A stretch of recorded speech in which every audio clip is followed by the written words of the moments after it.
Und wir schalten nach München. Mir ist zugeschaltet der Fraktionschef der CSU im Bayerischen Landtag, Klaus Holleczek. Guten Tag, Herr Holleczek. Grüß Gott, hallo. Ja, was sagen Sie denn dazu, dass Robert Habeck ausgerechnet auf dem historischen Siegestor projiziert worden ist? Wir haben ja eben Ihren Parteivorsitzenden gehört, aber werden Sie tatsächlich rechtliche Schritte einleiten, um sowas in Zukunft zu verhindern? Oder ist das wirklich die pure Arroganz der Grünen? Es ist auf jeden Fall geschichtsvergessen und eigentlich völlig unangebracht. Und von daher muss natürlich geklärt werden, warum sowas ohne Genehmigung, ohne Antrag. Also diese Dinge müssen schon nochmal richtig nachjustiert werden. Ansonsten, glaube ich, werden sich die Menschen aber selber einen Reim drauf machen. Und ich bin überzeugt, dass Habeck eher mit der schlechten Wirtschaftslage in Verbindung gebracht wird in unserem Land, als mit dieser Überschrift Bündniskanzler. Ich finde es einfach überheblich, überzeichnet, möchte nicht wissen, wenn jemand von der CSU das gemacht hätte auf einem Denkmal, was da über alles berichtet worden wäre in den Medien. Von daher würde ich raten, Herr Habeck sollte es besser abstimmen mit seinen Agenturen und ein bisschen mehr Bescheidenheit und Demut würde ihm gut tun bei dem, was er geleistet hat für dieses Land. Aber was heißt das jetzt auch für den Bundestagswahlkampf? Wir merken es ja immer wieder, die Grünen, die biedern sich ja richtig bei der Union an, vor allen Dingen bei Friedrich Merz, dem Unionskanzlerkandidaten, aber auch CDU-Chef, während Sie als CSU sagen, nee, kommt überhaupt nicht in Frage, mit den Grünen eine Koalition einzugehen. Wir haben Markus Söder ja auch eben gehört. Also bleiben Sie wirklich dabei, dass mit den Grünen es keine Koalition nach dem 23. Februar geben wird? Mit den Grünen ist kein Politikwechsel möglich. Das ist das Entscheidende. Nehmen Sie alleine das große Thema der Migration. Und schauen Sie sich an, was die Ampel tatsächlich auch auf dem Fundament grüner Politik geleistet hat. Es wird keinen Politikwechsel geben mit Grünen, den brauchen wir aber. Insofern kann es auch keine Koalition mit den Grünen aus meiner Sicht geben. Und wir haben da eine klare Linie. Und ich glaube, die CSU wird es auch in der zukünftigen Koalitionsverhandlung sehr, sehr deutlich machen, dass es nicht mit den Grünen geht. Ja, aber nun geht doch Habeck auch auf die Union zu, muss man ja sogar klar sagen. Er sagt zum Beispiel, ja, wir müssen mehr gegen die illegale Migration tun. Der Verteidigungsetat für die NATO soll sogar auf 3,5% angehoben werden. Also das ist doch der rote Teppich ausgelegt, um zu Ihnen zu kommen. Aber Sie haben doch selber gerade gesagt, von Anbietern und versuchen, gut Wetter zu machen. Ehrlicherweise, die Worte glaube ich nicht, die Herr Habeck da jetzt in den Raum wirft. Auch dieses Thema, er ist der Bündniskanzler. Ehrlicherweise hat er jetzt Zeit gehabt, in dieser Ampelkoalition gute Wirtschaftspolitik zu machen. Da hat er versagt. Das Land ist in einem desaströsen Zustand. Wir werden mit den Grünen nicht in die richtige Richtung kommen. Deswegen muss es bei der Linie bleiben, egal was Herr Habeck jetzt im Moment sagt. Er hat versagt und er steht nicht für einen Aufbruch in eine neue Zeit, die wir dringend brauchen.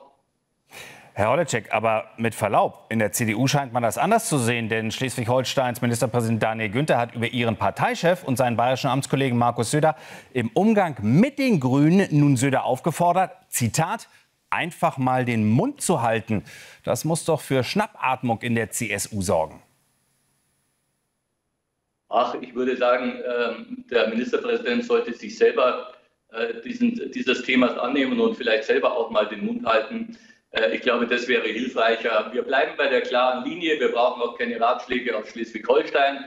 Ich denke, Friedrich Merz weiß sehr gut auch, was es bedeutet im Moment, dass es mit den Grünen so nicht funktionieren wird. Die Menschen wollen das übrigens auch nicht. Wenn Sie die Umfragen anschauen, ist es ja alles sehr deutlich. Wir brauchen eine bessere Politik. Wir müssen liefern. Wir müssen die Dinge machen und umsetzen und das ist unser Programm. Sonst geht es uns tatsächlich wahrscheinlich wie irgendwo in Österreich zum Ende mal. Und deswegen ist es ganz entscheidend, jetzt auch gute Politik zu machen, nicht nur zu reden, sondern dann auch abzuliefern, die Probleme der Menschen zu lösen. Und dazu brauchen wir die Grünen an dieser Stelle nicht.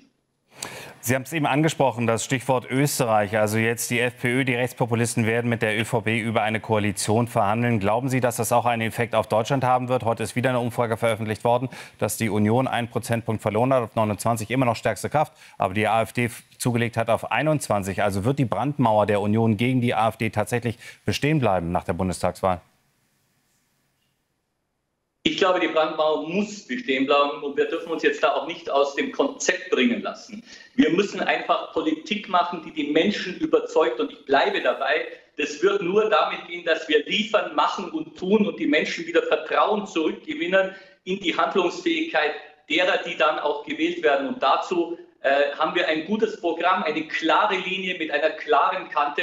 Und ich bin überzeugt, das wird auch in diesem Wahlkampf deutlich werden und wird die Menschen auch überzeugen. Und wir wollen dazu nicht mit Rechtsextremen und anderen zusammenarbeiten. Das schließe ich aus.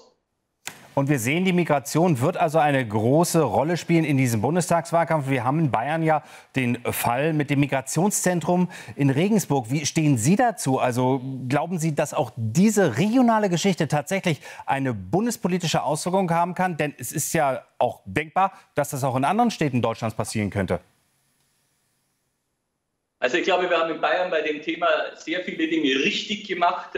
Die Bezahlkarte zum Beispiel eingeführt als erstes. Was wir nicht wollen, ist zum Beispiel, dass getauscht wird, wie die Grünen das angeleiert haben, dass da das System unterlaufen wird. Wir sind auch relativ klar, was die Ankerzentren angeht, was die Unterstützung der Kommunen angeht und all diese Dinge. Von daher, glaube ich, sind wir in Bayern in dem Thema gut unterwegs. Manche Dinge müssen aber im Bund gelöst werden. Klare Zurückweisung an der Grenze, dass Themen wie, wenn jemand straffällig wird hier bei uns, dass der sein Bleiberecht verwirkt, das Thema der Staatsbürgerschaft. Ich glaube, dazu ist ja in den letzten Tagen wirklich ganz klar auch gesagt worden, was wir wollen und nicht nur, was wir wollen, wir werden das auch umsetzen und werden damit auch ein klares Signal setzen.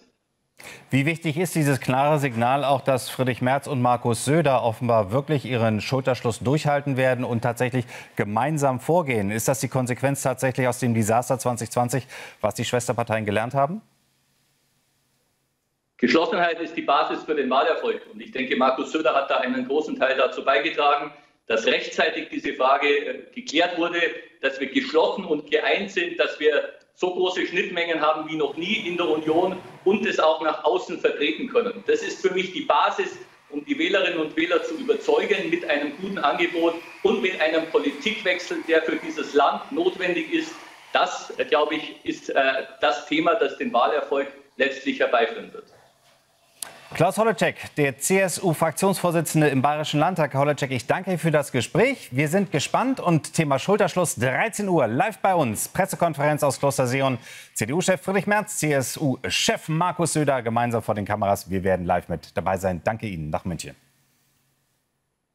Alles Gute.